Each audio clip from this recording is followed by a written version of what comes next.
Now, do you use Michael as one of your names people know you as? So, I'm actually in the process of branding myself as a solo artist. Okay. And so that's my website is claire-michael.com. All of my handles are that. And that's what I'm using as a performer is Claire Michael.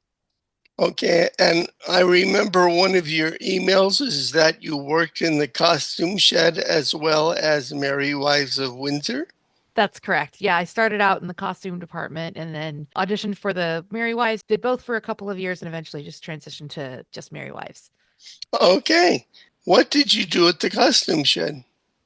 So I was the unofficial title of my position was Frida's bitch, which basically I did whatever Frida needed. I did laundry, I did ironing, I would pull costumes, I'd repair costumes.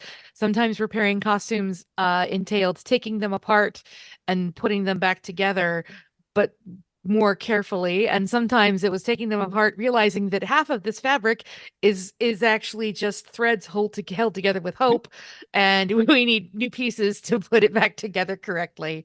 There was also, as I worked there a little bit longer, as my skills got better and as her trust in me got higher, I got to do wonderful things like doing beading on the new Queen's gown back when the purple gown was brand new. I got to make some wings for the what are now the Fantasticals. I got to make costume pieces for what are now the Fantasticals. I really got to do a lot of different kinds of things. It was very fun. Cool. Um, well, great. Let's get this interview sort of officially started by saying, welcome, Claire Michael Broderick, to another episode of Fair Folk at Work. And let us start off with the traditional first Fair Folk at Work question, which is, who first said to you there's this thing called fair, and what did they say to get you out there?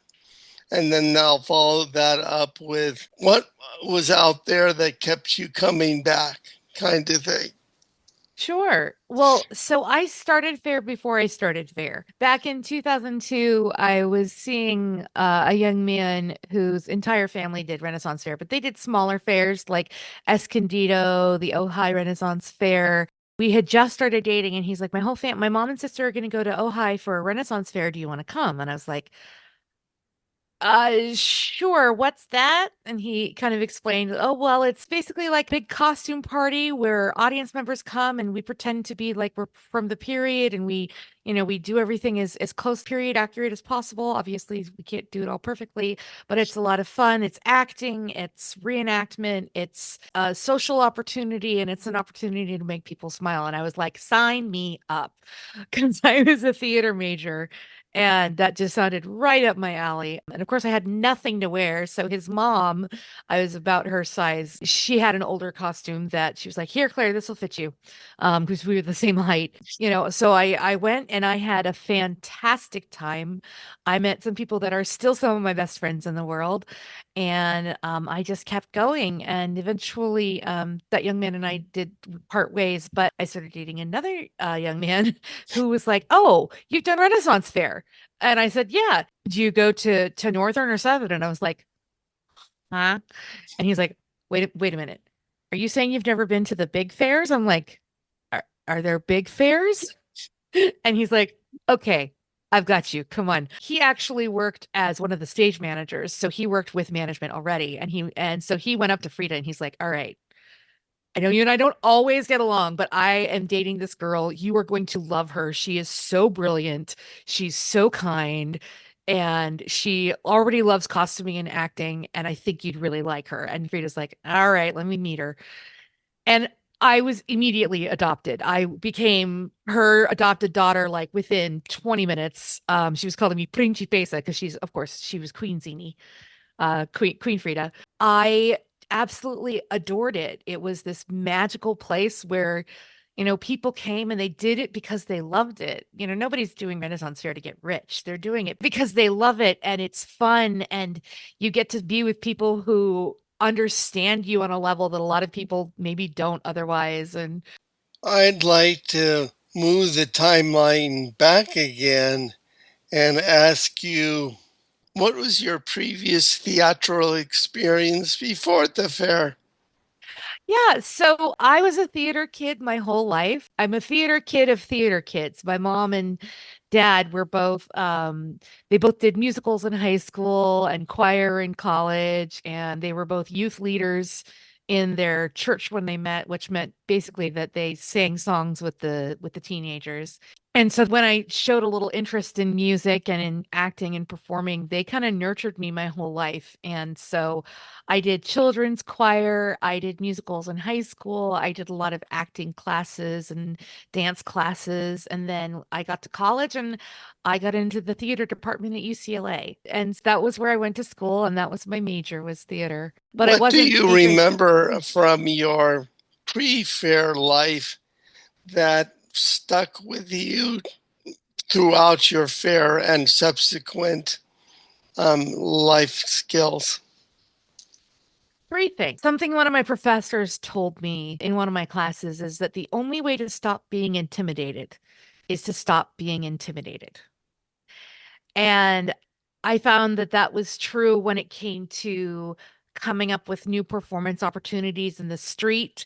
You know, we call them gigs, where it's like an improv activity where engage with your fellow actors and with the audience members to try and create a moment that's just memorable, that's completely out of everybody's heads. It's never happened before, it'll never happen again. And the only way to really get into doing that without being too nervous is just to be like, I don't need to be nervous. So, what is your performance persona that other people see you, that you adopt to have no fear and open your mouth?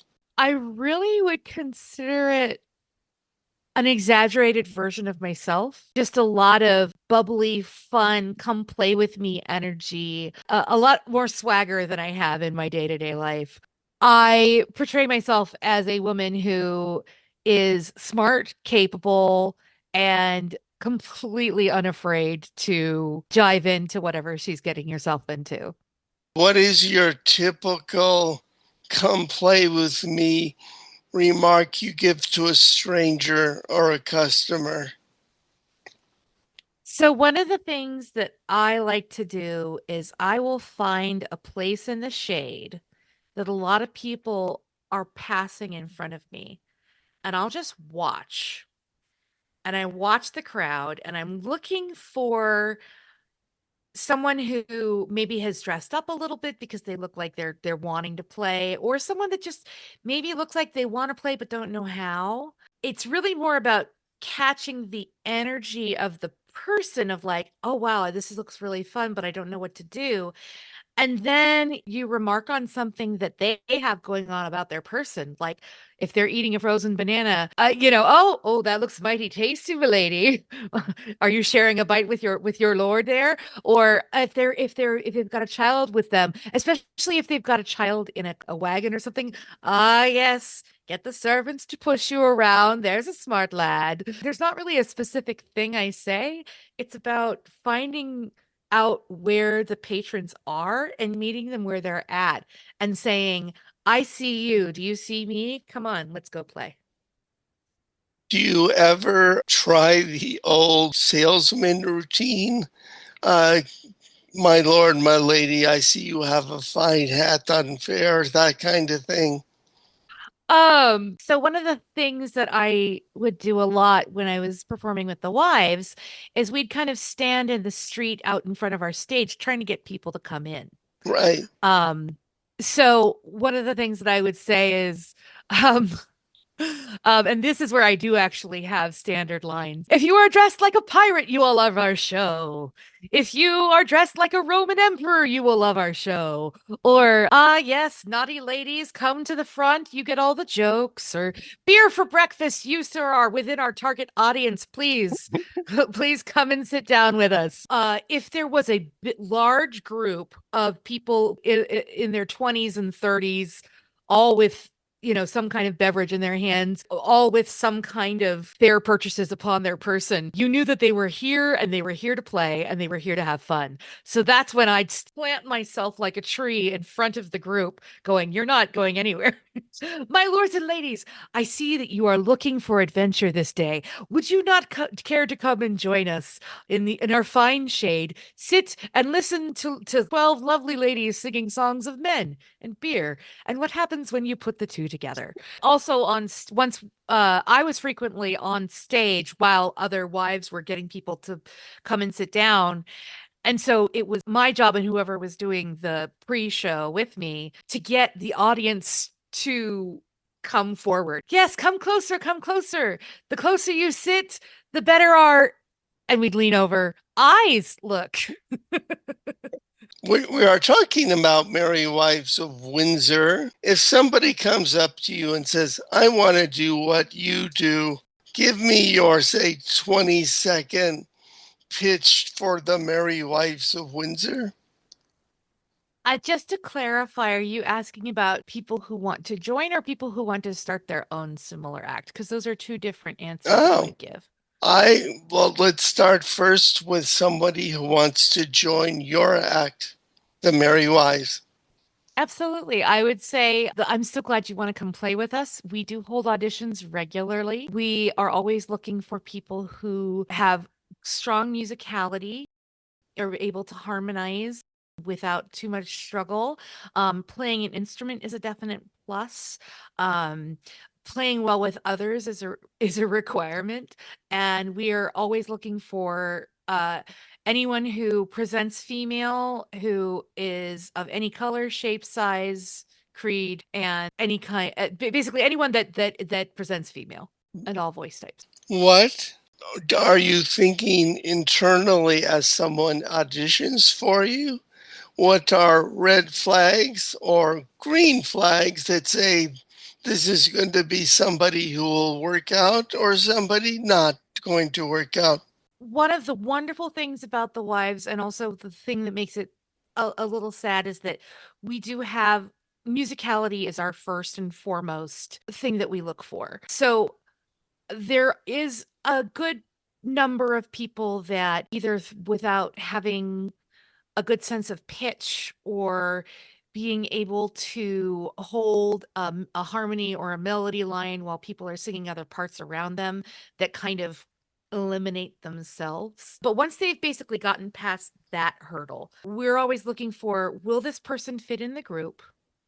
Does this person share well? Because that's one of the biggest things with the wives is it's a very collaborative group. It's very collaborative and it's very egalitarian. Everybody might not have the same number of solos and lines, but everybody gets to do something. Okay. Everybody gets to have a moment to shine. And hopefully roughly the same amount of moments as everybody else, whether it's through a solo or a funny bit that they do, or that kind of thing. And so we're looking for people that have that kind of star quality. And again, we're looking for people that fit well socially into the group. Are you kind? Are you generous? Do you understand our sense of humor? Because the wives do spend quite a bit of time around each other throughout the year. It's several hours of rehearsal every week, and then there's the entire days, basically half of the weekend days throughout the year that the wives spend together. So it everybody that we add to the band has to be somebody we like. Well, then let me ask the other question I asked. What advice would you give to a aspiring madrigalist thinking of going out to the fair and just singing?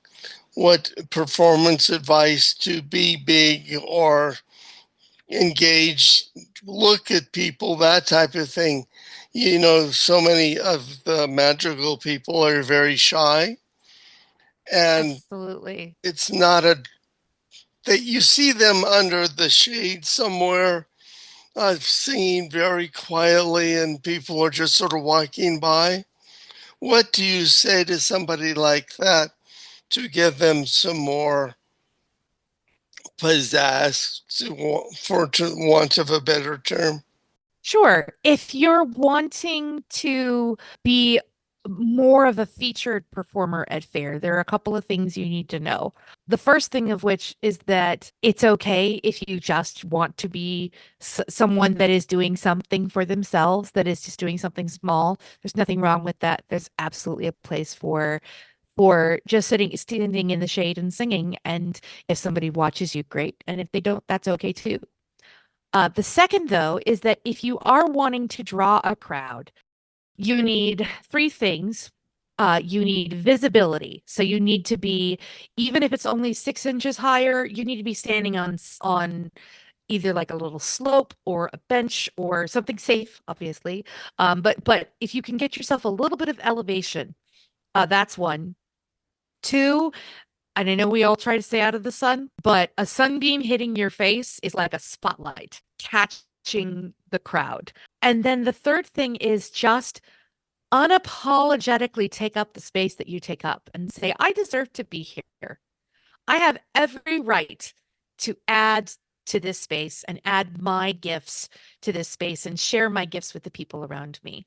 I think a lot of people that aren't as successful as they would like to be feel like they need to apologize for asking for people's attention. For people's attention, you just need to hold it as long as you ask for it.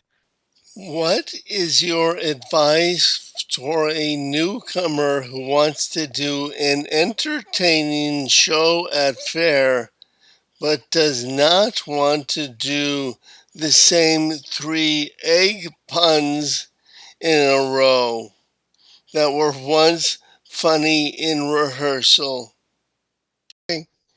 Or what meta story do you create, not just the same old egg puns or something like that? So I think the biggest advice I would give to anyone looking to do any kind of comedy anywhere really, but especially at fair, is you really have to listen to your audience. You really have to be paying attention to, am I getting pity laughter because I seem to be clearly expecting laughter, or are they having fun? And the same goes for both situations, whether it's a line that has grown within a show or whether it's just a bit that you're doing in the street. Is this actually landing in the way that that I want it to land? There's an old saying, there are two kinds of Saturday Night Live sketches, the funny ones and the long ones. And the thing is, the funny ones might be longer than the quote long ones. They just don't feel long because they're funny. And that's, I think, the main thing is that if a joke within a show that has grown and grown and grown is still getting laughter and is still engaging the audience, then it's not too long a joke. If they're still laughing their pants off by the time the bit is done, that that's not too long a joke. If the first line doesn't get a reaction and then it just keeps getting belabored with additions, that's when you're starting to have a problem of not paying attention, not noticing that your audience is not with you. And that's when you need to take a step back from your script, sit down with your group and say, okay, this isn't working. Do we want to try and workshop it to make it work better? Or do we want to just cut it and move along and maybe we'll come up with something later? And that's actually something that Heather Green, the director of The Wives, is really good at. She is fantastic at watching the audience. She's really good at saying, okay, we need to make some cuts here. Let's scale this back a bit. This line got a reaction. This line got a reaction. That did not. That did not. And it's never about taking away anything from anybody in particular. It's about making the show be the best it possibly can and speak to the most people. Who are some of the directors or fellow actors you have worked with at the fair who have influenced you? Well, obviously Heather Green, just again, her instincts in what an audience is enjoying and not enjoying are immaculate. And even now as a solo performer, I hear her voice in my head sometimes, just kind of reining me in when I've gotten a little bit into the weeds of what I'm saying on stage. Her instincts are just fantastic. She knows how to work an audience. So she's one. Stu Venable, the director of the Boggarts, is another person I've learned a lot from. He has the ability to take the simplest words in a song and make them express something so profound and complicated with just a couple of words. I'm trying to think of a specific example and it's not coming to mind, but there's this one there now I thought of one. She took our only horse and then she ran away. And it doesn't sound like a lot, but in the context of everything else within that verse, you understand that this woman has just left a man holding the bag after they created a crime. She took her only horse and then she ran away. And it doesn't seem like a very complicated sentence, but it expresses a lot. Other people I've learned from, Will Wood, who used to play Sir Francis Drake at Northern and Southern Fair, he is so excellent at when you talk about working through a crowd, he greets everyone he meets like they're an old friend. A handshake. Oh, yes, good, sir. It is good to see you again. Welcome home. Welcome home.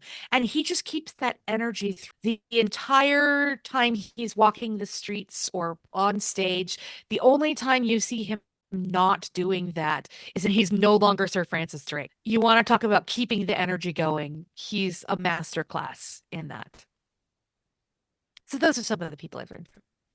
That's very nice.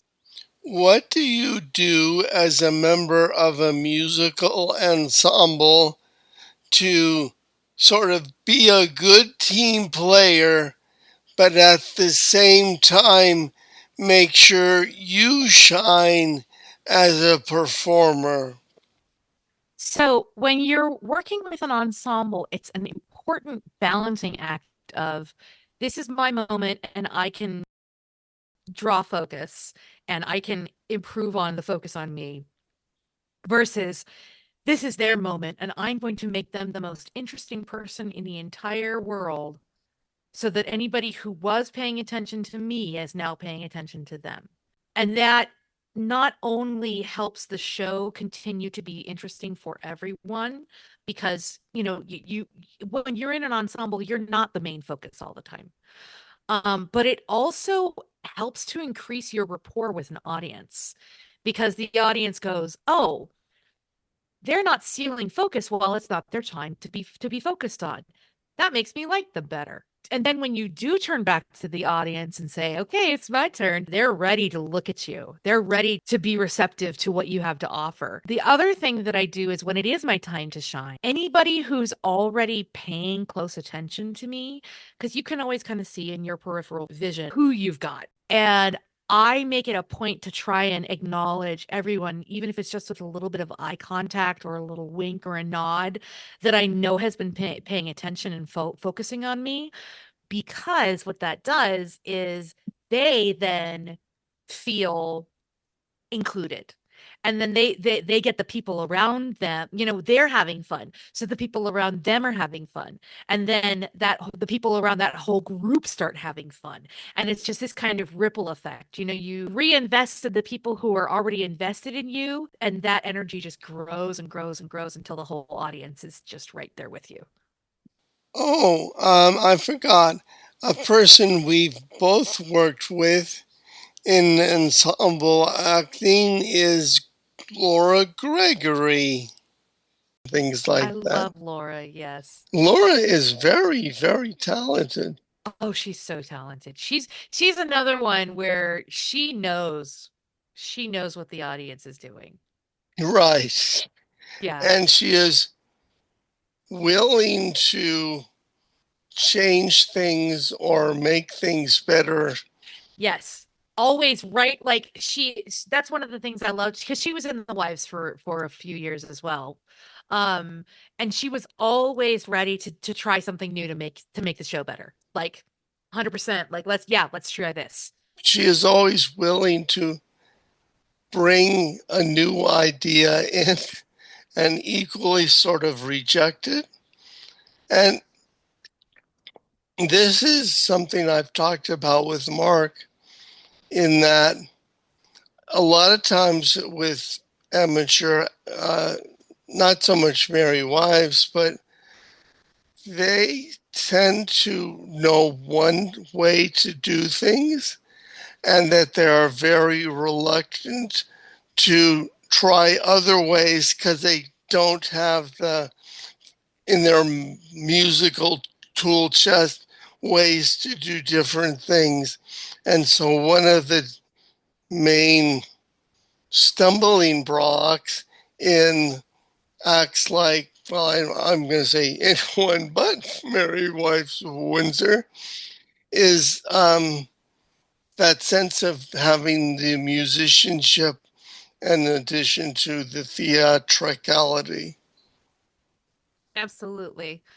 Yeah, and that's the so the wives were have always been musicians first, but we have also been on a journey for the last, well, I guess the band is now 24, to always make sure that the wives are also doing something very theatrical. Mhm. Something that speaks to the audience. And that's why we've been through so many different songs. Oh God, I can't even tell you how many different songs that the wives have had in the show.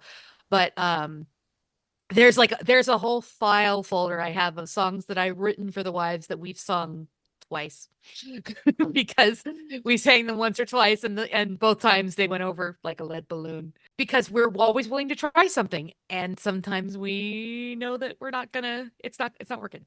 The flip side to that is that we've all been in shows or done songs that have bombed. What have you learned? What have you learned never to do at a Renaissance Fair show? So one of the things that Stu and Heather and I joke about a lot, is that there is nothing louder than the sound of 300 people not laughing. Right. Uh, Um, and going back to songs that have bombed, there are certain topics and certain energies that just don't work at Renaissance Fair. One, if it's a really good pun, but it's still really evocative of something gross, people don't want it. I have tried to write, and I don't know what the rating on your show is, but I have tried to write a song called Drinking Semen for 15 years. And I have written this song 4 or 5 times. I cannot get it off the ground. It's too much. It's a bridge too far. I don't know if it's because the a bunch of women can't sing it. I don't know if it's just too evocative of a phrase. But apparently you can't sing drinking semen at a Renaissance fair. That's a bridge too far. The other thing I have noticed is that desperate plays, sad plays, angry doesn't play. Angry gets too real too fast for a lot of people, and doesn't matter gender, presentation, whatever. Angry get I don't know if it's because there's just too much around that emotion, but people don't want to watch, especially at the Renaissance Fair where they've come to have fun. They don't want to watch Right. people angry. That they can laugh at somebody that's like, okay, I guess you won't sleep with me, or or they can laugh at somebody going, please, please, please, please sleep with me, but why don't you sleep with me? Nope, nope, absolutely not. Nope, too far, too far. Walk that back. Um, and that's obviously a one example, but yeah, don't get angry at the Renaissance Fair. I wasn't planning, I'm going to end up editing this, but I also think you don't throw your fellow cast members under the boat. Okay, I actually want to circle back to, because that's an excellent reminder. One of my mentors is a man by the name of Danny Rutherford. He used to run court for a long time, and he was also a fabulous street performer. And one of the things that I learned from watching him interact with his fellow performers is, if there is a bus coming, you throw yourself under the bus, because Yes. the audience will like you more because you're sympathetic, because you're taking the fall, and B, if you're throwing yourself under the bus, you can kind of control how the wheels hit you, you know, to keep the metaphor going. Like if you're the one that's falling on the sword of an unfunny gig or a song that's not working, you can kind of say, well, that was my fault, moving on. And then no, and then it's nobody's blaming anybody. Somebody's just taking responsibility and saying, okay, we've learned something today. Well, That's I something to also attribute. think I'm sorry to interrupt, No, you're fine. but if somebody says something and it's just lying there and you go, well, that's a stupid joke, the audience thinks if they don't think it's funny, I don't think it's funny. What am I doing here? It doesn't build to anything. It's just you lying on top of it, sort of just, despite the fact that it's a very understandable human reaction to disavow yourself from the garbage that's going on next to you and say, oh, I'm really not part of that.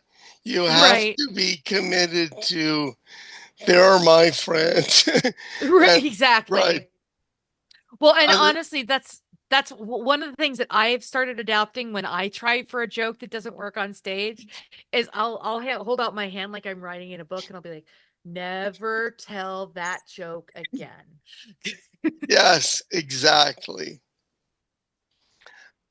Let's talk about something more positive for the moment.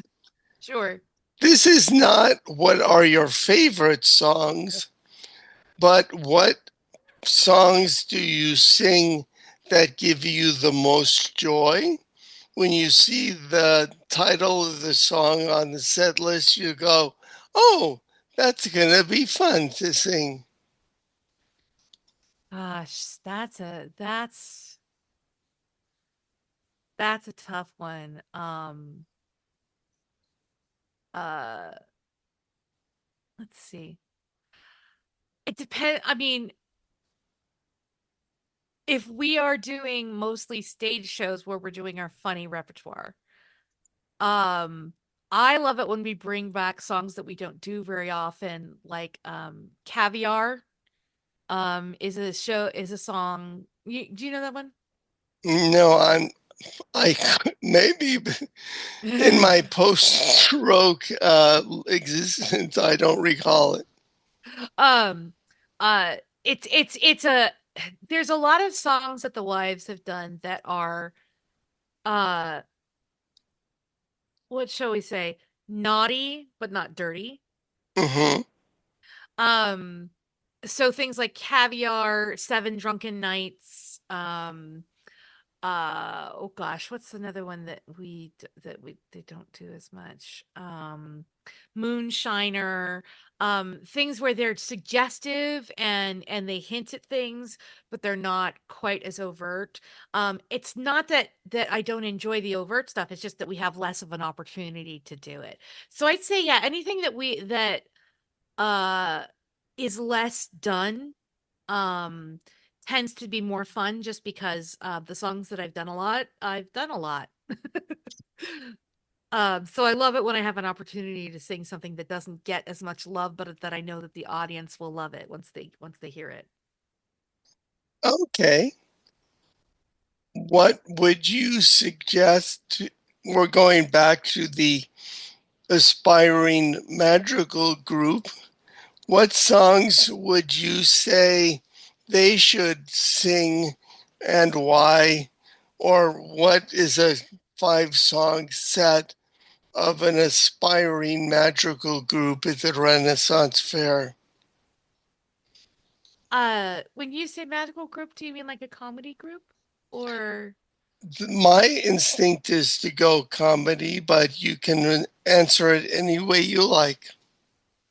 well, I think that there's a couple of old fair standards that are really fantastic. Roll Me Over is a great one to start with. This is number one, and good sir, we've just begun. Um, Caviar actually is a great one. Let's see, five. Um, Come Roll Me Away is a great one. Um, uh, oh, Johnny Be Fair is always Hmm. fun. Um, Gosh, I do like Sorry the Day. Um, but I also think that there are some fair standards that don't get done as much. Itches and Me Britches, the Darby Ram, All Among the Barley. I think those are all great ones to add to a set list as well.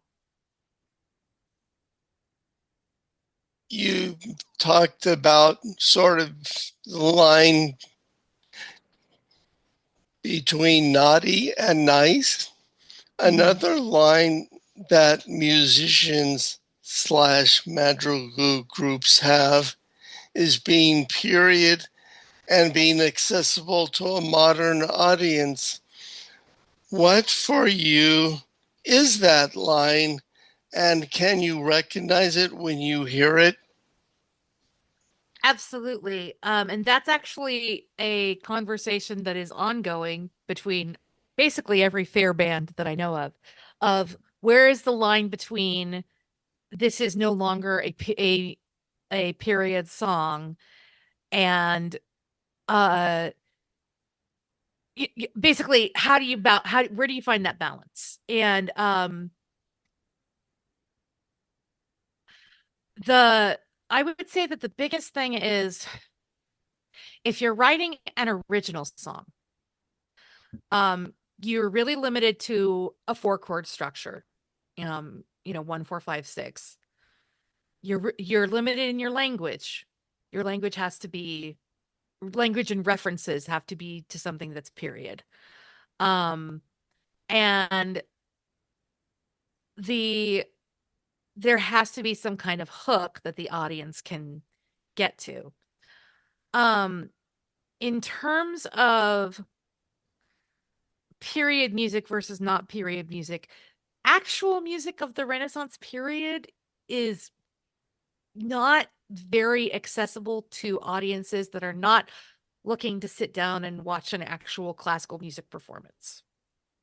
So, a lot of the standard fare repertoire tends to pull from um 19th century dance hall music, Mm-hmm. um which still has that kind of quote unquote ancient sound Mm-hmm. without but while also still being accessible to a modern ear. um Basically what works for most fair bands is folk music. Right. um Anything that can fall into the category of folk music tends to do well. And yes, that music tends to range from the 17th to 20th centuries rather than the 16th and early 17th centuries like we typically portray at the Renaissance Fair. But um at the same time, like you said, there is that how do we meet in the middle between what is actually accurate versus what is palatable and what is something that is going to draw a modern audience in. And that's, like I said, that's an ongoing conversation, and we're constantly finding the line, and the line is also constantly moving, because music in general changes as well. The music that you hear, I guess nobody listens to the radio anymore, but the music that's popular now is vastly different from the music that was popular when I started doing Renaissance Fair 25 years ago. Did Um, you ever hear the musical group Good Company? mhm, And they did a absolutely. version of Can't Buy Me Love by the Beatles. I did not hear that. It, Um, it was basically a madrigal da, da, da, da, da, And there was a show, there was a song they did once fair had closed. I They never dared do it during the fair, but again, it was that it had the hook of being original, but they sort of turned it into a magical that was very refined. It was a lot of Oh, fun. fun. That's very fun. Yeah, it's something that the wives have done is modern songs. Now typically the wives would only perform them at like a plugged in a non-Renaissance fair gig like a coffee shop or a when we've done our little concert gigs, but they've done Sin Wagon by the Chicks Mm-hmm. uh and I actually put together a mashup of the Proclaimers 500 miles with the traditional 500 miles that was made popular by Peter, Paul, and Mary back in the 60s.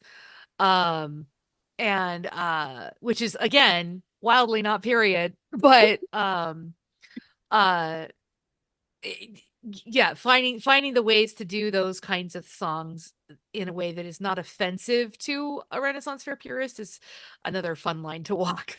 Yes. Um, I'd like to talk to you a little bit about costumes you've worked on. Mhm. Uh, what animates your costume eye? Something that Stacy Hicks, who until very recently was the costume director at Bristol and was a close friend of Frida's, told me very early on is God is in the details. And that is to me is the big difference between a well done costume and Renaissance clothing.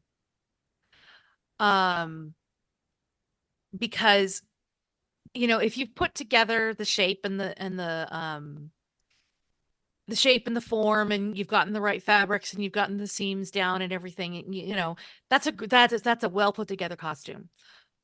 But if you've hand done, not even by hand, but if you've added trim and you've added beading and you've added little thread detailings and little embroidery detailings and um because these aren't just costumes. These are the clothes that they would wear, and they would often wear the same outfits every day, especially peasants and lower middle class. They would wear the same clothing every day.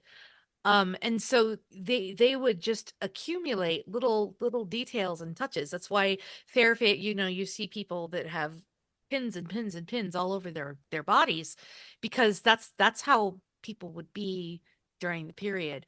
And it's even the same for the nobility. They would have a pouch that their cousin gave them and a belt that was a hand me down from somebody higher up in the court and a kerchief that the queen once dropped and let them keep, or so they would also have um things all about their person. So that to me is the mark of a good costume, is one where they it's not just the clothing, it's also the pieces that make it a living wardrobe. The lived in look. Hmm. Hmm. Which doesn't necessarily mean dirty, although it doesn't necessarily mean not dirty. Maybe I'm dating myself by this question, but how do you stand on bare shoulders? So I'm going to start this answer by saying that I do not work or speak for the brand or the company. Uh, I I acknowledge that. I can't stand bare shoulders. At least let me put it this way. Bare shoulders are not period. Um, or rather, a person who is not a woman who was not a lady of negotiable affections Okay. did not bare her shoulders. When you would see bare shoulders, it was an indication that you could have a conversation involving coinage and lists of services. That Okay. this that this woman would perform. And I don't think that the many of the people who wear that are aware of that. And now, let me be clear. I joined the Merry Wives of Windsor in 2005. I've written more than half of the stage show songs. This is not me slut shaming. Like if you, this is not me having a judgment about that or about anybody that would have that or the amount of contact that anybody has with anybody else. It is merely a costume judgment of you wouldn't advertise that as blatantly as a lot of people do at the Renaissance Fair without running the risk of being arrested. Bare Uh, shoulders is something that you would do at night in the tavern with around a certain amount of people, and then you put them up before you went back outside. how do you feel about bacons and hats in general? Uh, we're supposed to be wearing two hats. We're supposed to be wearing biggins or kerchiefs underneath our outer hat.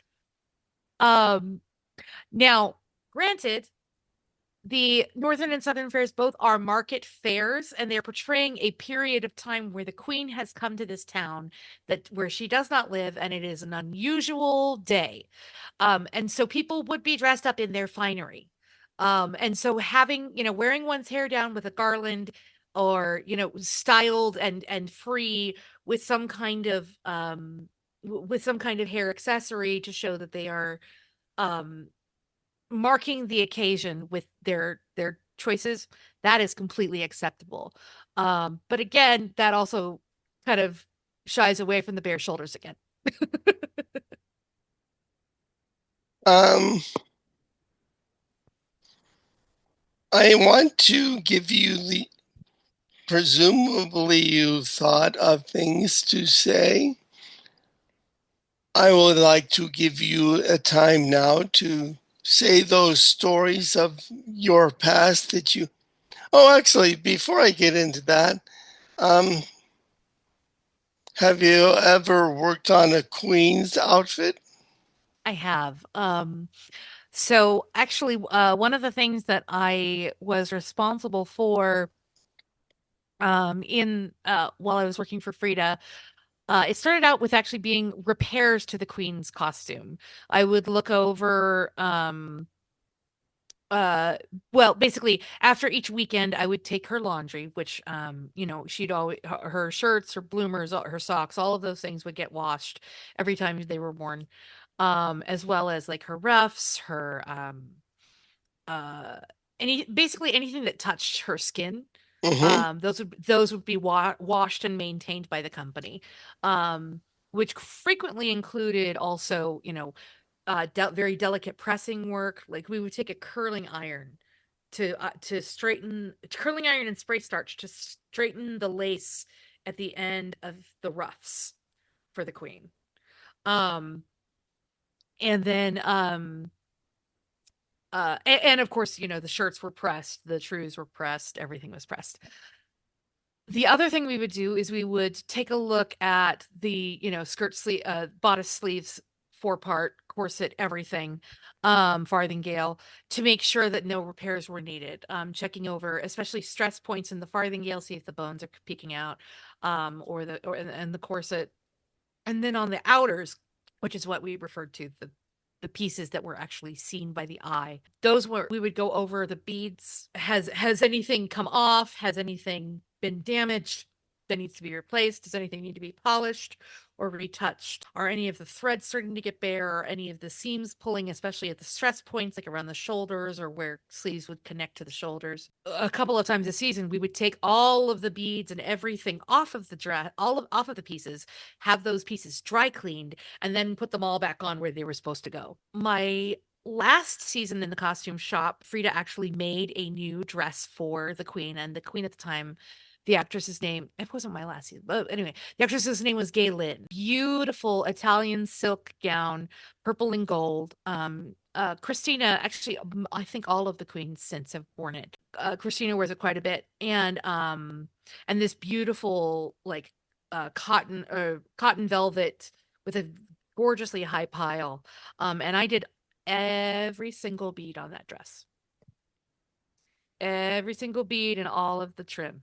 Did you try to put the beads back in the right place on the Oh dress? yes, absolutely. Yes, I when I was when we were doing the repairs on the previous dresses, I was the one to take them off and put them back on because I'd taken them off, so I knew where they all went. And it was the same thing with the purple dress that I helped to make. We actually I How took do them off you and put them back keep on a couple times. track of what I imagine is at least a couple of hundred beads? Do you lay them out in a line that sort of corresponds to their placement on the dress? So, what we would typically do is, because there's sleeves, there's bodice, there's skirt, and there's forepart, and so we would first of all we would have different bags or trays for each part of the garment, and then depending on which it was, sometimes we would have little sorting trays, like if you think of little bead trays that have the little things in them, and we would put each individual kind in there. Sometimes they would just all go in a bag because we already knew what the pattern was. Hmm. Now, granted, if we'd all gotten hit by a bus, somebody would have had to reinvent the wheel. But when you take 640 beads off of a four part, you tend to remember roughly where they go, especially if they have a pattern. Since Mark and I were always just simple peasants, I'm in awe of, I mean, I established where my shirt went, but that was about the foresight that went into my show experience. Um, when you think back on Merry Wives shows, which are the ones what are the moments you are most proud of or remember? My favorite moment is always when a song that I've written gets a really good response. I wrote The Swallow over 15 years ago now, and it still gets fantastic reactions from audiences, which is lovely. I also, oh gosh, so one of the songs that the wives do, Old Monk, there's this moment where we're kind of teaching the audience what we want them to do during this song. And one of the things I would do, now that's your part. When we say we'll make him pay, you shout it right back to us like a good angry mob. And then the rest of the wives would say, we love angry mobs. And a couple of times, Kurt from Sportive Tricks organized a gigantic angry mob to storm the stage essentially. The first time my boyfriend at the time was at the head of the angry mob, and this is my ex-husband. He was living his best Scottish ancestry life at the head of an angry mob carrying a pitchfork. And then the second time, I think it was just not this past year but last year, um Kurt got something like 2 or 300 performers to shout to just chant, we'll make him pay, we'll make him pay, we'll make him pay, as they like came up onto the stage and surrounded the stage with us shouting, we'll make him pay, we'll make him pay, we'll make him pay. And when everybody finally got up there, we'd been vamping the whole time because that's what we usually do during that little spiel. And I kind of looked around like, okay, is everybody here? Okay, you have your line. I said to the audience, shall we try it? And everybody around us goes, yeah. That was an absolutely um unhinged, I think is the best. It was an unhinged old monk, and it went very, very well. So Um, well, let me go back to the previous question, which is, have I not asked the right question to solicit a memory you'd like to share? let's see. I'm gonna share one of my favorite things about Renaissance Fair is how the community pulls together when everything goes wrong. One of the first years that we were at the dam, there was a horrible, horrible flood, even worse than the last couple of years. Um, to where the costume department actually drove to the site to go rescue the Queen's wardrobe because there was concern that the lake would flood the costuming area. Um, because it was raining so much. Um, and that year, uh, a lot of people's uh environmental areas got flooded, or because this was during workshops that this happened. Um, and there was so people's like pallets of the sets that they build for each area got destroyed, costumes were lost, everything was so, and everybody, the Rescue Foundation and everybody at connected with the fair pulled together, donated everything that they could to either replace or just physically like financially replace or physically replace the items that were destroyed and lost. And we were concerned that we might have to push back opening for a week, but uh, the whole community really pulled through together. And it was really wonderful to see. It was a really a testament to what the Pattersons built in their community. Um, and the same thing still happens when there's rain. Everybody just kind of hunkers down and says, "All right, this is what we're doing today. We've got rain. Let's figure this out." You have made oblique references to your starting a single career. Yes. What what is it, and what antecedents lie in your fair work? Yes. So I'm